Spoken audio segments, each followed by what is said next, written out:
Estás escuchando lavisión.radio.net. Transmite las 24 horas, 365 días del año, en calidad estéreo digital. Amigas y amigos, les habla Luis Velázquez. Les invito a escuchar mi programa Diálogo Internacional por lavisión.radio.net. En este programa podrán escuchar en vivo los análisis de expertos sobre la actualidad mundial, así como sobre los puntos que componen la agenda política global. Diálogo Internacional con Luis Velázquez. Martes a las 9 de la mañana por lavisión.radio.net. Información que va contigo.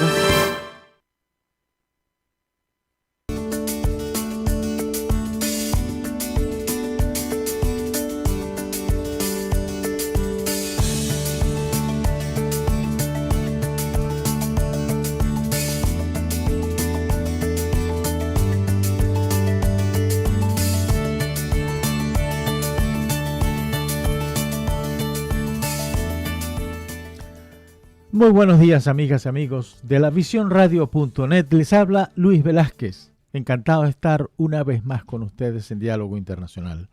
Y en los controles de audio, Mayerlin. ¿Cómo has estado, Mayerlin? ¿Cómo estuvo ese fin de semana? Muy buenos días. Oye, excelente. De verdad que sí. Muy bueno mi fin de semana. Espero que todos ustedes tengan un excelente día hoy. Que la pasen súper bien. Luis, como Muchas siempre, gracias. Mi responsabilidad recordarte que quedan 81 días para finalizar este año 2022.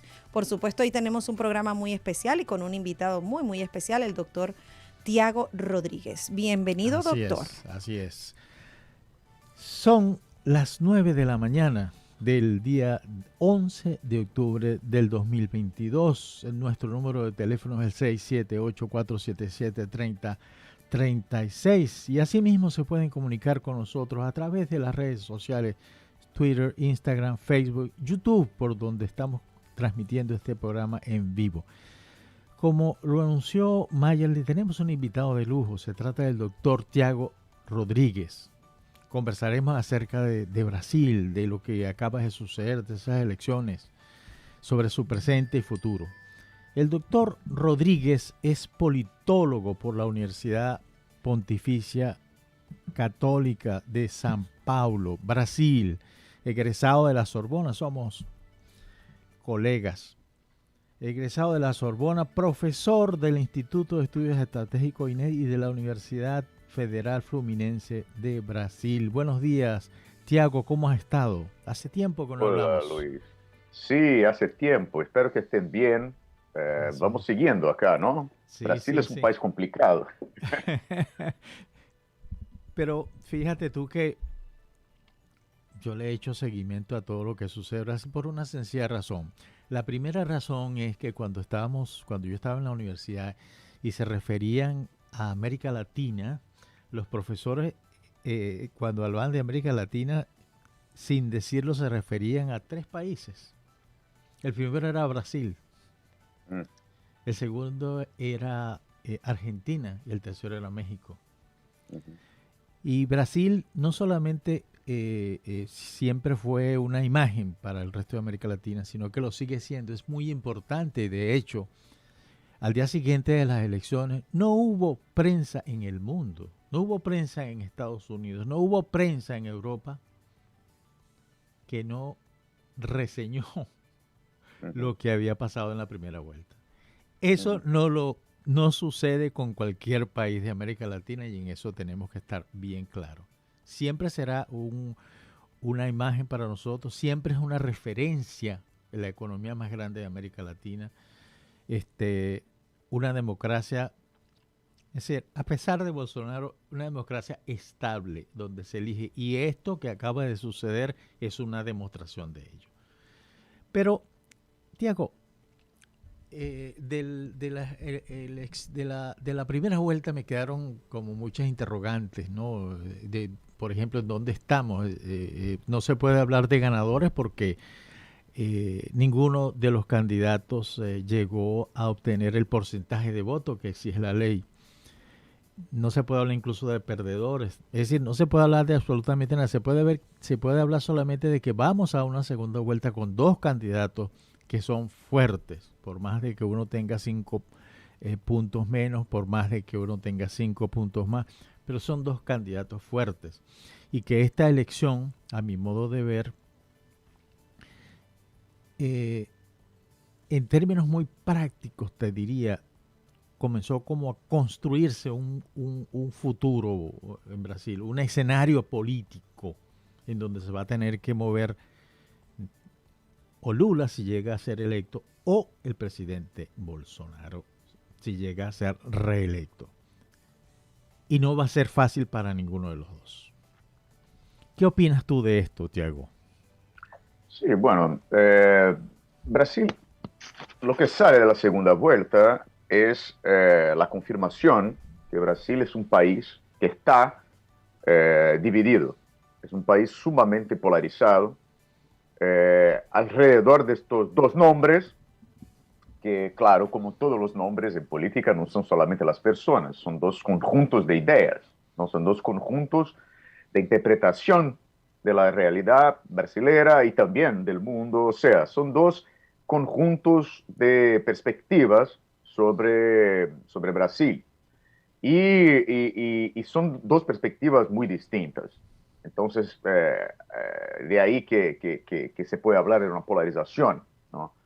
Bolsonaro y Lula encarnan valores opuestos, ¿no? Entonces, en todos los niveles, o sea, en términos de la gestión del Estado, en términos de las políticas sociales, en términos de los derechos sociales, en términos de política exterior, en términos de política ambiental, en términos de política de salud, y así vamos, ¿no? Entonces, todos los asuntos, los temas que uno pueda proponer, vamos a ver que las opiniones son opuestas. Entonces, eso significa que Brasil, ¿no? Como si uno está en las encuestas con 40, ayer salió una nueva encuesta que da como 50, 51 a Lula y 45 a Bolsonaro, ¿no? Entonces, bueno, eso significa más o menos 55% de los votos válidos a Lula y 48 más o menos a Bolsonaro, ¿no? Más o menos así, 47.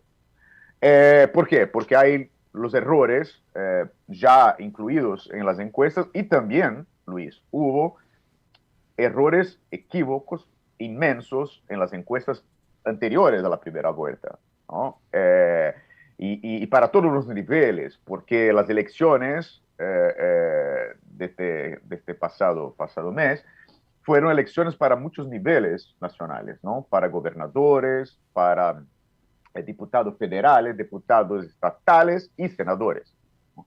Y hubo equívocos inmensos, sobre todo a nivel de senadores y gobernadores, y mucha cosa salió distinta a las informaciones que daban las encuestas. Entonces, la gente no está confiando mucho en las informaciones que vienen de las encuestadoras y sobre todo porque es una carrera muy, muy complicada, ¿no? Es muy competitiva, están muy cerca los dos y como comentaba hace rato, las ideas que están ahí planteadas son opuestas. Entonces, este es un Brasil que creo que diferentemente de que hablaban, ¿no?, otros profesores e incluso los profesores y los académicos intelectuales de todo el mundo, incluso los brasileños, Brasil no es un país armónico, no es un país de armonía social, ¿no?, de equidad a nivel, por lo menos a nivel ideológico, ¿no?, que es toda una construcción que fue muy eficiente porque nunca fue verdadera, pero se creía en ella, que Brasil era un país de concordia, de armonía, aunque muy desigual a nivel social, pero que a nivel ideológico no. Y lo que vemos es que la desigualdad está en todos los niveles, no solamente en el socioeconómico, sino también a nivel de los valores, ¿no? Y este es Brasil que se presenta al mundo e incluso se presentó a los propios brasileños, que ahora están más conscientes, creo, del país donde viven y no del país donde creían, ¿no?, vivir. Casi una ilusión de armonía, dices tú. Sí, exacto. Y que fue una construcción, como he dicho, muy, muy bien hecha, y que no es muy antigua, ¿no?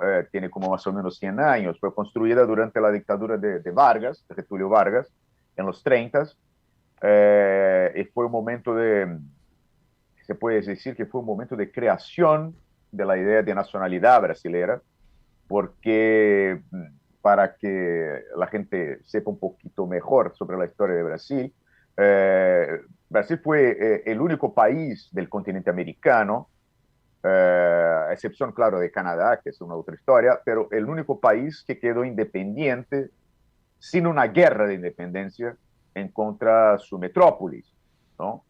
Por una situación muy peculiar, porque Brasil en aquel momento, en 1822, hace 200 años, era parte de un todo que era el Imperio Portugués, y no era una colonia, ¿no?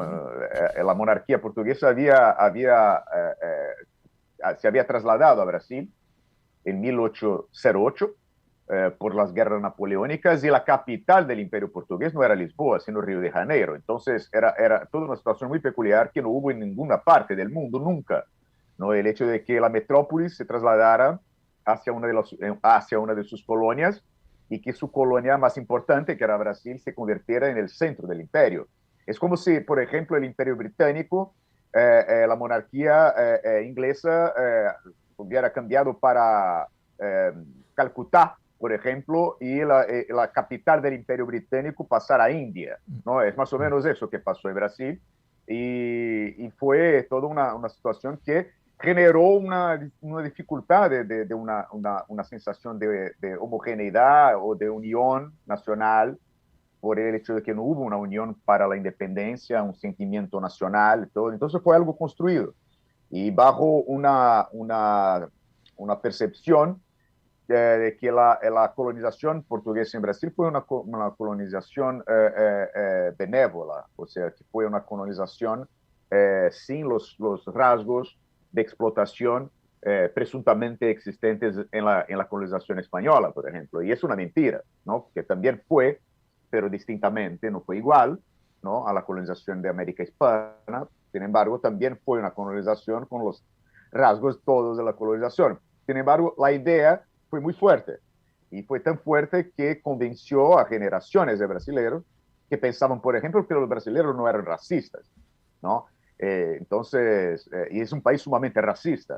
Entonces, imagínate la fuerza de una ideología para convencer a la gente que sus valores no son racistas, cuando lo son, y son muy racistas. Entonces, es una peculiaridad del país, y que ahora está puesta a las claras. O sea, la gente sabe hoy en día que Brasil es un país dividido, un país violento, y que no es un país armónico como se presuponía. Tú sabes que ayer, el domingo, apareció en El País de Madrid una entrevista que le hicieron a unos campesinos que están por los alrededores de la Amazonia, ¿no? Y que son radicales, pero radicales en favor de Bolsonaro, ¿no?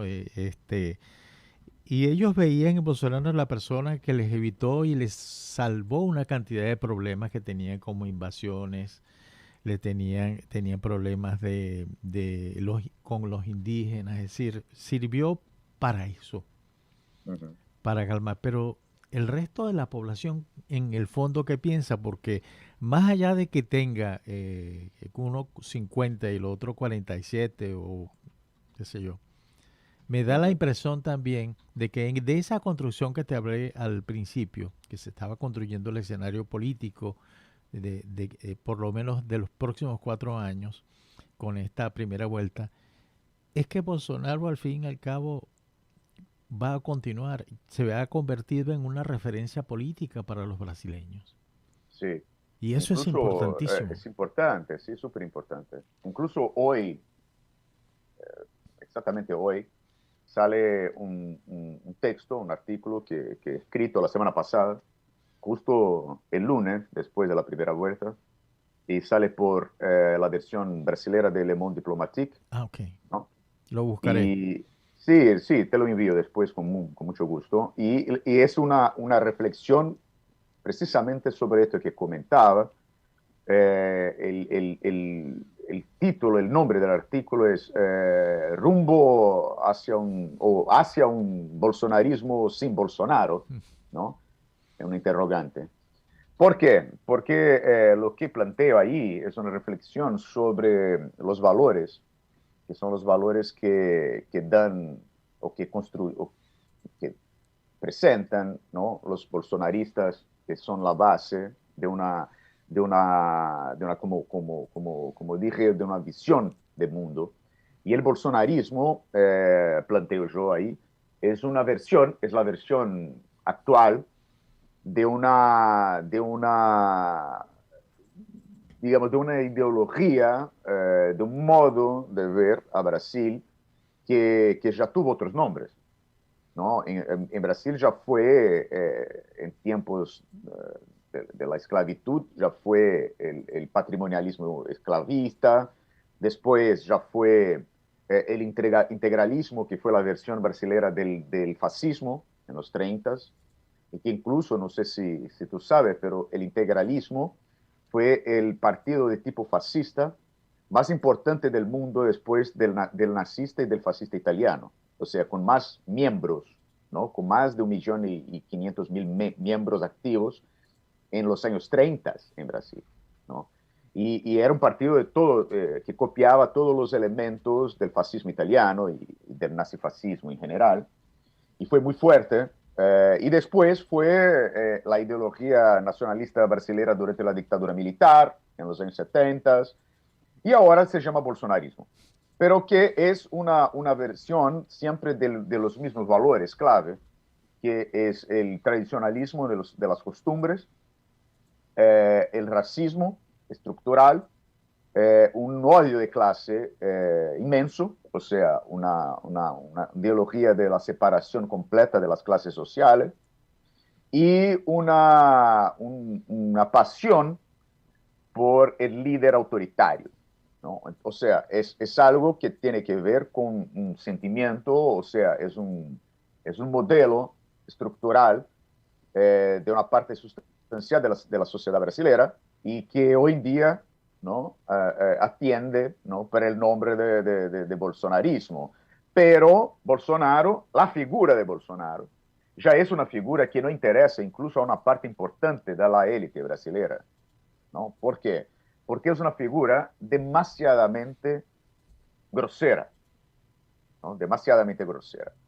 La élite brasileña siempre fue más interesada en una derecha esclarecida, digamos así, una derecha con una verniz más cosmopolita, una derecha más presentable en los foros internacionales, una derecha con por lo menos una cara o una careta, si prefiere, más civilizada, ¿no? Y Bolsonaro no es eso. Bolsonaro es el más puro ejemplo, ¿no? del odio social, ¿no? Entonces, esto tampoco interesa mucho a las élites más cosmopolitas brasileñas. Así es. Tiago, si nos permite, vamos a una primera pausa y ya regresamos. Estamos conversando con el profesor Tiago Rodríguez acerca de Brasil, su presente y su futuro.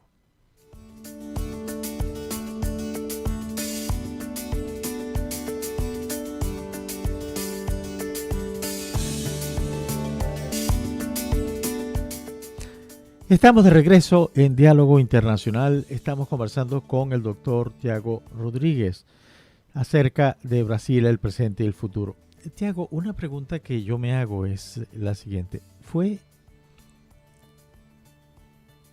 Más allá de los escándalos, porque si ha habido un gobierno que ha tenido escándalos, bueno, además del de Venezuela y el de otros países, pero en el caso de Brasil, mucho enfrentamiento político del presidente con el Congreso, con el Tribunal Supremo de Justicia, con gobernadores. Ahora, más allá de eso, que de alguna manera la democracia es propicia para tener ese tipo de discusiones, más allá de los escándalos, qué sé yo, pero el gobierno de Bolsonaro podemos decir que fue un gobierno malo. ¿Cómo funcionó la economía? Es decir, el diálogo político se mantenía en las discusiones feroces, porque no se pueden calificar de otra manera, que tenía el presidente con el resto de las instituciones. Sí. No, fue muy complicado. La democracia brasileña está pasando por su prueba más complicada, más difícil, creo, desde la restitución del régimen democrático en los 80, ¿no? Entonces, la dictadura terminó oficialmente en el 85, pero es todo un proceso, ¿no? La Constitución es de 88, la primera elección presidencial 89, o sea, no es una fecha única. Sin embargo, se creía que desde los 90, de las presidencias de Cardoso, ¿no? De Fernando Henrique Cardoso, había una estabilidad política. Los presidentes fueron elegidos democráticamente, con todo el sistema, incluso ese sistema que Bolsonaro contesta, el sistema de las urnas electrónicas, que es un ejemplo internacional de eficiencia, ¿no? Y hace casi 30 años que el sistema funciona, y ahora Bolsonaro, por ejemplo, desde el año pasado, o la verdad, desde su elección en 18, ya presentaba dudas sobre la honestidad del proceso.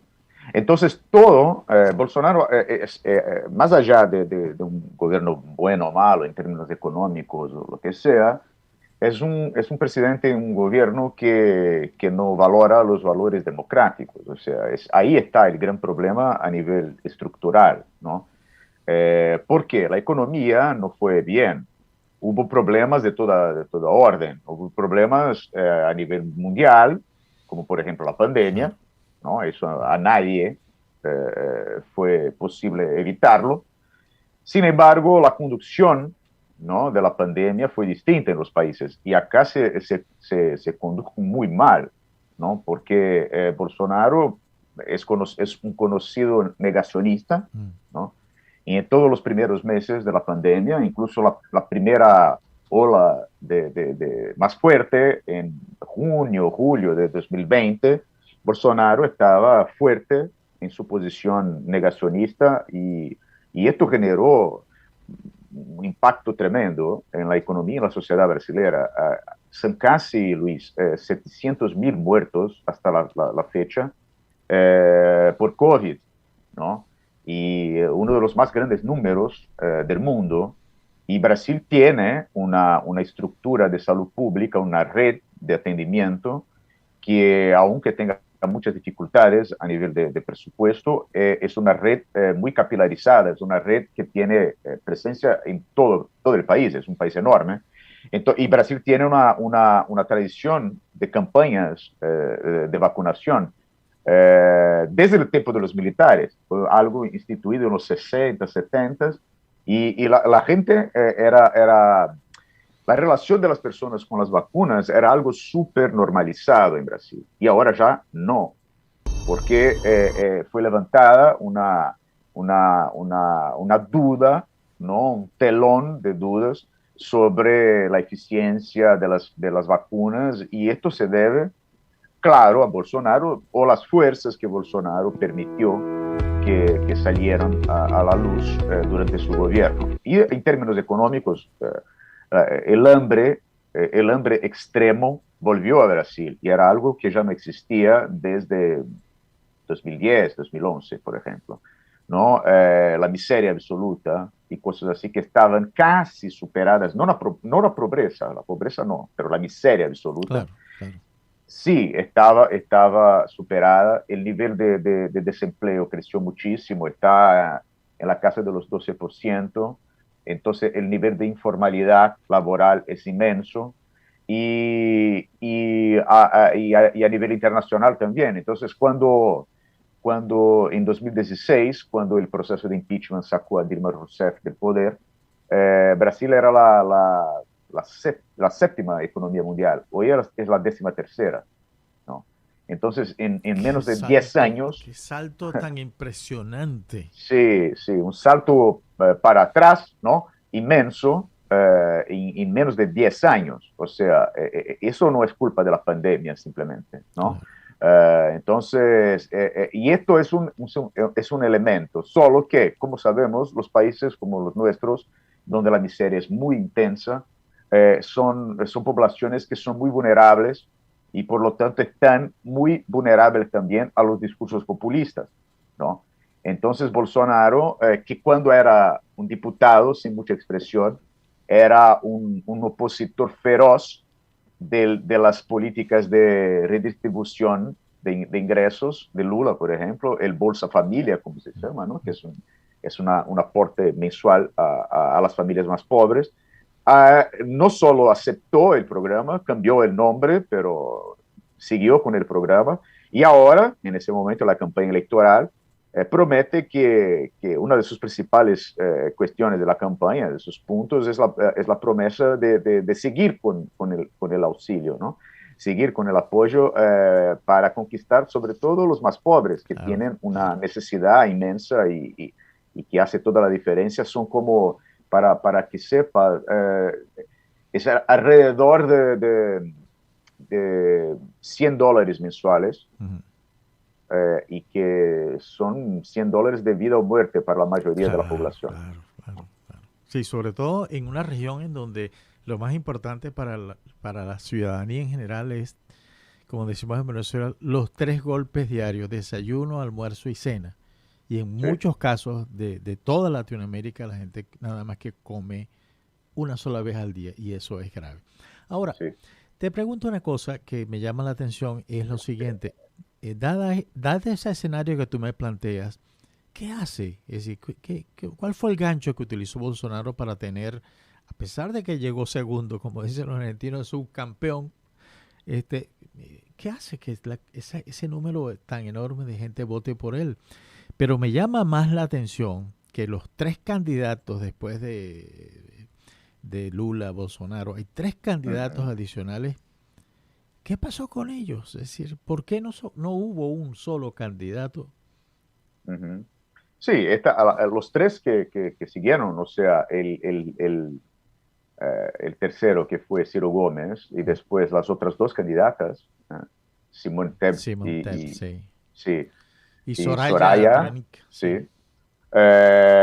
quedaron con menos del 10% de los votos. O sea, es más una prueba de la polarización, ¿no? O sea, son candidaturas que no tuvieron tracción ninguna. O sea, no movilizaron a la gente, incluso candidatos tradicionales como Ciro Gómez, por ejemplo, que fue ministro de Lula en su primer gobierno, pero que en algún momento se pensó que podría ser una tercera vía, ¿no? Más de centro, pero que se perdió en una política de agresiones, tanto hacia Lula como hacia Bolsonaro, y que no logró, ¿no?, conquistar a la gente. Entonces, hay las explicaciones pueden ser muchas, pero yo apuesto mucho en esta interpretación de los valores profundos, ¿no?, de la sociedad. Yo creo que no se explica el bolsonarismo sin comprender este conjunto que comentaba, ¿no?, de conjunto de valores, que son valores constitutivos de la sociedad brasileña, que es una sociedad muy conservadora, ¿no?, muy conservadora, y que aunque la persona, aquí se dice, bueno, que hay muchos pobres de derecha, ¿no? Y la gente crítica dice, bueno, ¿cómo puede ser que haya pobres de derecha, ¿no?, y que vote por una política económica que es destructiva hacia los pobres? Y yo no creo que se pueda explicar ese fenómeno sin entender estos valores, ¿no? Porque las personas votan por los valores, aunque sean perjudicadas materialmente. No es una cuestión objetiva simplemente, es una cuestión psicológica, es una cuestión subjetiva, es una cuestión ideológica que es muy fuerte, que mueve a la gente. Entonces, por ejemplo, no es la única causa, pero solo para que pueda dar un ejemplo, el poder y la penetración, el impacto social que tienen las iglesias cristianas evangélicas, neopentecostales en Brasil, ¿no? Y el neopentecostalismo en Brasil es prácticamente todo bolsonarista, ¿no? No son todos, pero casi todos. Yo diría que como 90%. Y y es algo que tiene que ver con los valores de familia tradicional. Entonces todas las pautas, la agenda que viene de derechos de minorías, por ejemplo, son totalmente enfrentadas, ¿no? por esta parte sustancial de la población. Entonces, por eso creo que el tema de los valores ya estaba presente en 2018 y ahora creo que sigue fuerte. Es una pelea. Bolsonaro dice siempre que para él es una pelea entre el bien y el mal. O sea, se pone así un discurso religioso, ¿no? Que es como si fuera la salvación de la familia o no. Y solo para como un ejemplo, el eslogan de la campaña de Bolsonaro es el mismo eslogan del integralismo, que yo comentaba, que es el fascismo brasileño, y el eslogan del fascismo portugués, ¿no? Que era el salazarismo, que es de la época de Franco en España, Salazar en Portugal, o sea, son los fascistas europeos. Claro. Y el lema es igual, que es Dios, familia y patria. ¿Qué tal? Apuntó donde debía, pero sin embargo, bueno, ahí tienes una realidad y ayer conversando con un profesor de la Universidad de Belgrano, de Buenos Aires, que la debes de conocer, Sí, claro. hablando de Argentina, y entonces él me decía, bueno, no se puede decir si efectivamente Bolsonaro queda o se va. O lo que sí es seguro, decía él, es que si gana Lula, él va a tener que hacer cosas que no prometió en su campaña. Va a Sí. tener que ser mucho más laxo porque quizás uno de los países más insertos en las corrientes comerciales mundiales es precisamente Brasil. El sector externo de Brasil es sumamente importante. Es algo realmente, cuando a mí que me ha tocado estar en la OMC, uno ve la actuación de los negociadores brasileños y ve que apuntan como se debe. Pero bueno, permítenos ir a una segunda pausa y me gustaría que al regreso, Tiago, conversáramos esa pregunta que yo siempre le hacía a o la recomendación que yo le hacía a mis alumnos. Hay 3 puntos. Hay una metodología sencilla para analizar un problema. Es de dónde venimos, dónde estamos y para dónde vamos. Pero me gustaría hablar sobre a dónde vamos. Estamos conversando con el doctor Tiago Rodríguez acerca de Brasil presente y futuro.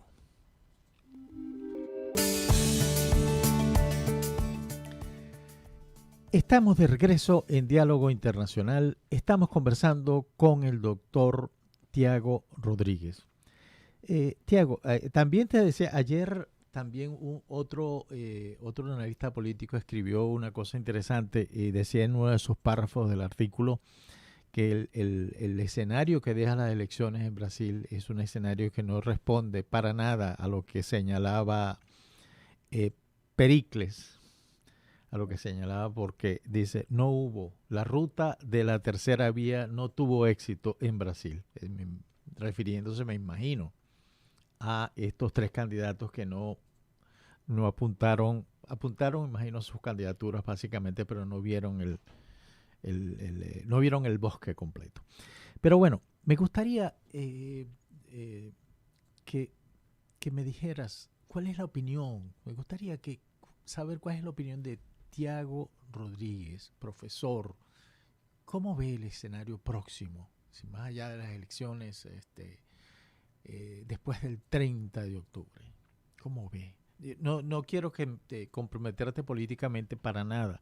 Es decir, claro. Es difícil. Es un análisis. Es un análisis, sí. Es difícil saber porque en 15 días un determinado grupo social puede decidir votar distinto a como votó en la primera vuelta. Entonces es complicado y sobre todo que la diferencia no es tan grande. Si fuera de 10 puntos de diferencia, qué sé yo, remontar eso es más difícil que 5. Creo que ahora el escenario está más consolidado, creo. los votos que podían pasar o transmitirse de un lado hacia otro, yo creo que ya fueron transmitidos. ¿No? Ya hubo la transferencia de votos de los otros tres, ¿no? Que contaban con alguna expresión electoral, y no creo que haya grandes cambios. Lula, y es importante mencionar que hizo una alianza amplia, súper amplia, con sectores del centro y de las derechas más, digamos, más esclarecidas, y su vice, ¿no? Que es Geraldo Alckmin, es un exponente de la centro derecha, que yo estoy nombrando acá de esclarecida, o sea, es un hombre que viene de la socialdemocracia, era un hombre del partido de Cardoso, y pero el partido de Cardoso se destruyó, fue una implosión, y salió gente por todo lado, y Alckmin salió del partido y ingresó en esa alianza con Lula, que es una alianza importante porque el Alckmin fue gobernador de São Paulo, que es el estado más fuerte económicamente de Brasil, el estado que es la locomotiva, ¿no? De la industria brasileña, el estado más rico del país, y que tiene una fuerza electoral muy grande, es el colegio electoral más importante, ¿no? Y es una señal hacia, hacia la economía nacional e internacional, que Lula va a mantener una dirección de austeridad y no lanzará campañas muy osadas en términos de política económica. Y esto ya no es muy complicado, porque cuando fue presidente Lula tampoco hizo nada muy, digamos, muy osado, ¿no? Fue bastante conservador en términos de macroeconómico. Entonces, eso es un punto importante. Pero la alianza entre intelectuales, artistas, personalidades políticas es de un abanico increíblemente amplio de la ciudadanía brasileña. Y Bolsonaro no, Bolsonaro tiene algo muy concentrado en un espectro de la sociedad brasileña. Entonces yo creo que si fuera para arriesgar algo como un posible escenario electoral, Lula debe sagrarse campeón de esa elección, presidente, por un margen pequeño, ¿no? Y lo que va a suceder después, que es algo importante, porque como sabes, Bolsonaro viene hace tiempo acercándose del tema de un golpe de Estado o de no respetar los resultados, o sea, una versión brasileña de Trump, y que sus apoyadores van a invadir la Corte Superior brasileña, o cosas parecidas, una versión brasileña del trumpismo. Y eso puede pasar, pero no creo que pasará de una manera organizada, sino quizás con una sublevación de algunos elementos que están armados, o sea, la distribución de armas de fuego en la sociedad brasileña creció muchísimo, apoyado por Bolsonaro. Entonces, habrá convulsión alguna, creo, y esto, si todo pasa más o menos bien. Y después, en el año que viene, el desafío será enorme, porque la composición del Parlamento es una composición complicada, ¿no? Hay mucha representación del bolsonarismo, y será muy complicado para Lula, muy difícil avanzar con algunas agendas, porque habrá que negociar con un Congreso muy conservador y con muchos gobernadores de Estado que son bolsonaristas también, que se sagraron vencedores ahora, incluso en primera vuelta. Entonces creo que el escenario es complicado, pero, solo para concluir, lo que se dice es que ahora, y la composición de apoyo es amplia, porque ahora sería una lucha entre las fuerzas democráticas y las no democráticas, ¿no?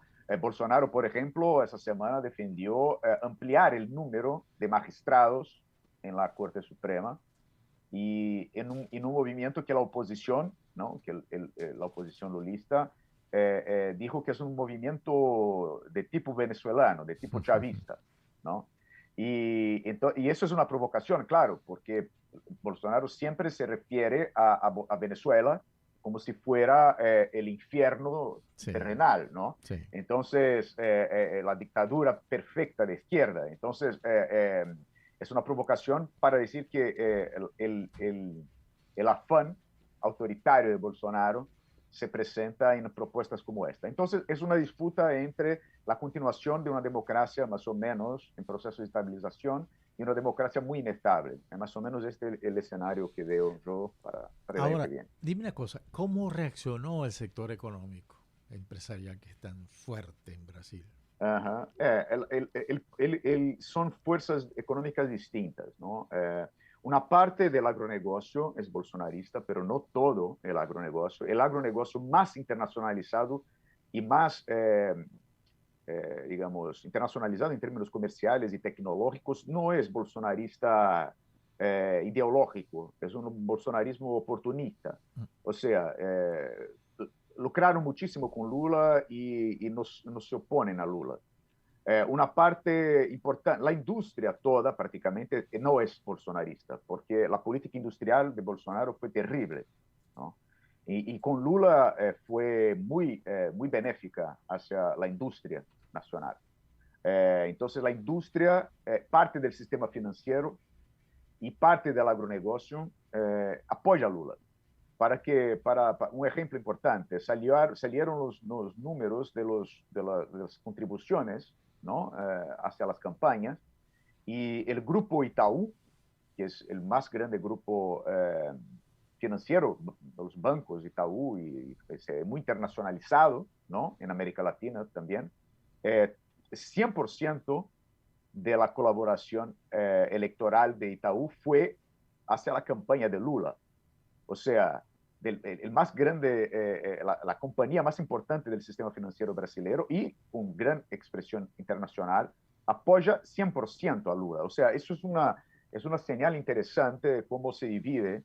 Y los sectores del mayoreo y parte del agronegocio es bolsonarista. Entonces, es una división más o menos así, ¿no? Que se pone en la economía más tradicional brasileña, no está con Bolsonaro ahora, por lo menos. Estuvo, pero ya no está. Y el capital que se dice acá, que es el capital marrón, ¿no? Es el capital así que de más alta explotación y de bajo nivel de inversión tecnológica, es un capital que apoya a Bolsonaro. Entonces, es más o menos así que está la división de las fuerzas económicas en Brasil. O sea que el tema de la corrupción en la época de Lula, todo eso no jugó ningún papel y realmente la gestión, se puede decir, la gestión de Bolsonaro es realmente quien abre la puerta para que un Lula se lance y adquiera ese nivel de votos en esa primera vuelta. Sí, y también los escándalos de corrupción del gobierno Bolsonaro, ¿no? Que fue un gobierno que vino con la agenda de combatir a la corrupción. Sí, sí. Y los escándalos son muchos, incluso involucrando a la familia Bolsonaro. Y entonces, esto ha debilitado el discurso anticorrupción de Bolsonaro, e incluso por comparación a las acusaciones hacia Lula, ¿no? Entonces, por ejemplo, Lula fue condenado por presuntamente haber aceptado como regalo de una constructora un departamento, triplex, ¿no? Y la familia Bolsonaro se reveló un reportaje hace 2 meses que la familia Bolsonaro en los últimos años ha comprado en cash 50 inmuebles. No. O sea, en cash, ¿no? En cash. Entonces, ¿qué es un triplex presuntamente regalado, ¿no? Contra 50 mansiones, ¿no? 50 mansiones compradas en cash. Entonces, eso se perdió un poco la discusión sobre corrupción, la corrupción, en esas cosas, ¿no? Sí. Pues bueno, mi querido amigo Tiago, oye, te agradezco mucho esta hora de esa conversación tan grata y tan aleccionadora que nos has dado. Gracias a ti. Muchas gracias por estar conmigo y en algún momento dado me gustaría que volviéramos a conversar sobre todo sobre los resultados de la segunda vuelta. Por supuesto, estamos ahí, estoy a tu servicio. Cómo no, muchas gracias. 1.000.000 de gracias. 1.000.000 de gracias, Mayerlin, por haber estado con nosotros, y a la audiencia, que sé que les interesó porque incluso el programa está dando vueltas por Twitter, como tú no te puedes imaginar. Ah, qué bien, qué bien. Muchas gracias a todos. Un fuerte y todas. abrazo. Gracias. Un fuerte abrazo. Fuerte abrazo. Chao.